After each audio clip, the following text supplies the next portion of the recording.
안녕하세요. 오늘 분석할 주제는 자동차 업계의 정말 뜨거운 감자죠. 소프트웨어 정의 차량, 바로 SDV입니다. 네, 반갑습니다. 이게 뭐랄까 전기차보다 더 어려운 전환이다 이런 말까지 나오고 있죠? 맞아요.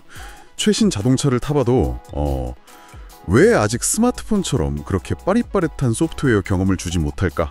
이런 의문이 들거든요. 그렇죠. 그런 부분들이 있죠. 그래서 오늘 보내주신 자료들을 바탕으로 그 속사정하고 또 현주소를 좀 깊이 파헤쳐 보려고 합니다. 네, 좋습니다. SDV 전환의 과제가 뭔지 또 현재 상황은 어떤지 명확히 이해하는 시간이 되면 좋겠네요. 그럼 시작해 볼까요? 우선 SDV라는 게요. 단순히 그냥 무선 업데이트, OTA만 말하는 건 아니잖아요. 아, 그럼요. 그 이상이죠. 차량 안에 있는 수많은 전자 제어 장치, ECU라고 하죠. 이걸 소수의 중앙 컴퓨터로 통합하는 훨씬 근본적인 변화라고 들었습니다. 정확합니다.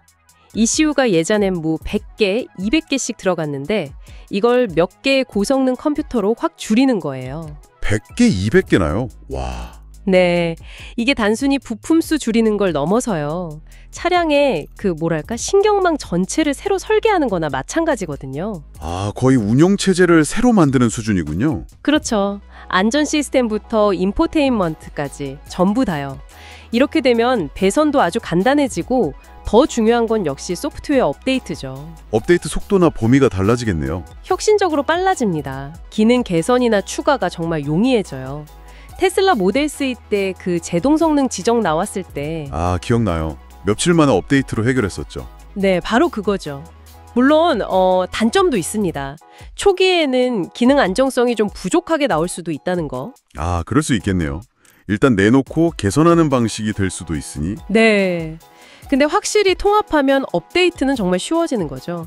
테슬라 사례처럼요. 그런데 말씀하신 것처럼 이 전환이 생각보다 쉽지 않다는 얘기가 자꾸 들려요. 최근에 포드가 그 차세대 플랫폼 FNV4였나요? 네, 맞습니다. FNV4. 그 계획을 축소했다는 소식도 있었고, 뭐 GM이나 폭스바겐, 현대차 그룹 같은 다른 전통 강자들도 다들 어려움을 겪고 있다고요? 맞습니다. 이게 들여다보면 볼수록 흥미로운데요. 그 제공해주신 자료들을 좀 깊이 파보니까 기술 구현의 어려움, 물론 있는데 그것보다 더 근본적인 문제가 보여요. 더 근본적인 문제라면요? 바로 그 조직 문화. 뼛속까지 하드웨어 중심인 조직 문화하고 또 이 소프트웨어 개발 방식. 이게 계속 바뀌고 엄청 빠르잖아요. 그렇죠. 거의 매주 매달 업데이트 하니까요. 이 둘 사이의 충돌이 어마어마한 겁니다. 수십 년 동안 안전, 규제, 부품 관리 여기에 딱 맞춰서 개발해왔는데 네, 아주 신중하게요. 그렇죠. 돌다리도 두드려보고 건너는 방식이었는데 갑자기 스타트업처럼 막 매주 새로운 기능 시도하고 이러려니 내부에서 마찰이라 혼란이 클 수밖에 없어요. 아, 그게 단순히 뭐랄까 성장통이 아니라 생존의 문제일 수도 있겠군요. 네, 이번 분석의 핵심이 바로 그겁니다. 폭스바겐 그룹의 그 소프트웨어 자회사 카리아드 있잖아요. 네네, 카리아드. 거기서 겪었던 어려움이나 결국 외부 협력을 강화하는 쪽으로 가는 모습들. 이게 다 그런 어려움을 보여주는 단적인 사례죠. 그 조직 문화 충돌이라는 게 구체적으로 개발 과정에서는 어떤 식으로 나타나는 건가요? 예를 들면요. 예를 들면 전통적인 자동차 개발은 보통 5년, 길게는 그 이상 장기 계획 아래서 움직이잖아요. 모든 부품, 기능 다 확정되고 검증되고 그렇게 진행되는데 네, 그렇죠. 소프트웨어는 일단 출시하고 사용자 피드백 받아서 빠르게 개선하고 이게 일반적이거든요. 완전히 다르네요. 네, 근데 차량 안전이랑 직결되는 기능을 이런 식으로 개발한다? 내부적으로 엄청난 저항이 있을 수밖에 없죠. 프로세스 충돌도 생기고요. 안전 문제 때문에 더 보수적이 될 수밖에 없겠네요. 그럼요. 게다가 소프트웨어 전문 인력 확보하는 것도 문제고 기존 하드웨어 엔지니어들이랑 어떻게 협업할 건지 이것도 다 큰 과제입니다. 아, 이런 어려움들 때문에 말씀하신 것처럼 처음부터 그냥 소프트웨어 중심으로 시작한 회사들, 테슬라나 리비안, 뭐 중국의 니오 같은 것들이 훨씬 유리해 보일 수밖에 없겠네요. 네, 그렇죠. 그 회사들은 뭐랄까 과거의 유산, 레거시가 없으니까 상대적으로 가볍게 시작할 수 있었던 거죠. 그럼 현재 경쟁 상황은 좀 어떤가요? 반면에 이제 BMW나 메르세데스 같은 전통의 강자들은 이제 막 차세대 플랫폼으로 본격적인 전환을 시도하는 단계라고 볼 수 있고요. 네. GM 같은 경우는 아예 자체 플랫폼 울티파이였죠. 그거 밀려고 애플 카플레이 지원 중단이라는 아주 강수까지 뒀잖아요. 맞아요. 그 소식 듣고 좀 놀랐어요. 현대차 그룹이나 일본의 토요타, 혼다 같은 곳들도 SDV 전환 선언은 했지만 자료들을 보면 아직 사용자 경험 측면에서는 한두 세대 정도는 격차가 있다 이런 평가를 받으면서 열심히 추격 중인 상황입니다. 그렇군요. 결국은 이게 다 그러니까 소비자들의 운전 경험에 영향을 미치게 될 텐데요. 단순히 기능 업데이트 이상의 의미가 있을 것 같아요.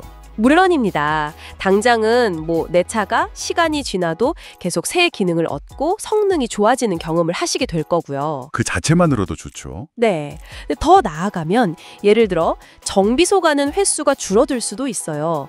원격 진단이나 예측 정비가 가능해지니까 유지 보수 비용이 절감될 수 있는 거죠. 아, 그건 정말 매력적인데요. 그렇죠. 그리고 또 필요한 기능을 구독 형태로 쓴다거나 아니면 데이터를 활용해서 맞춤형 보험이라든지 광고 같은 새로운 서비스 모델도 충분히 가능해집니다. 구독 서비스는 이미 일부 시작됐죠. 네, 브랜드 입장에서는 차를 팔고 끝나는 게 아니라 그 이후에도 계속 고객과 관계를 맺으면서 가치를 제공하는 아주 중요한 통로가 생기는 셈이죠. 네, 들어보니 정말 자동차 산업의 패러다임이 바뀌는 거네요. 정리하면 이 SDV 전환이라는 게 단순한 기술 도입이 아니라 거의 100년 넘은 거대 자동차 기업들의 체질 자체를 바꾸는 엄청난 도전이군요. 맞습니다. 하드웨어 제조사에서 소프트웨어 기업으로 변신하는 과정. 이게 정말 험난한 길이죠. 네, 정말 그래 보입니다. 그래서 앞으로 우리가 좀 지켜봐야 할 점은 이겁니다. 과연 이 전통적인 자동차 제조사들이 이 거대한 변화의 파도를 넘어서 성공적으로 소프트웨어 DNA를 자기들 안에 내재화할 수 있을 것인가? 성공할 수 있을지 아니면 핵심 소프트웨어는 결국 외부 파트너, 구글이나 엔비디아 같은 곳에 의존하면서 그냥 정교한 하드웨어 공급자 역할에 머무르게 될 것인가? 이 부분이요. 그 가능성도 있겠네요. 만약에 자동차의 핵심 경험, 그 영혼이라고 할 수 있는 부분이 점점 외부 소프트웨어에 의해서 좌우된다면 그게 당신의 자동차 소유 경험 그리고 산업 전체에 어떤 의미를 던질지 한번 깊이 생각해 보시면 아주 흥미로울 것 같습니다.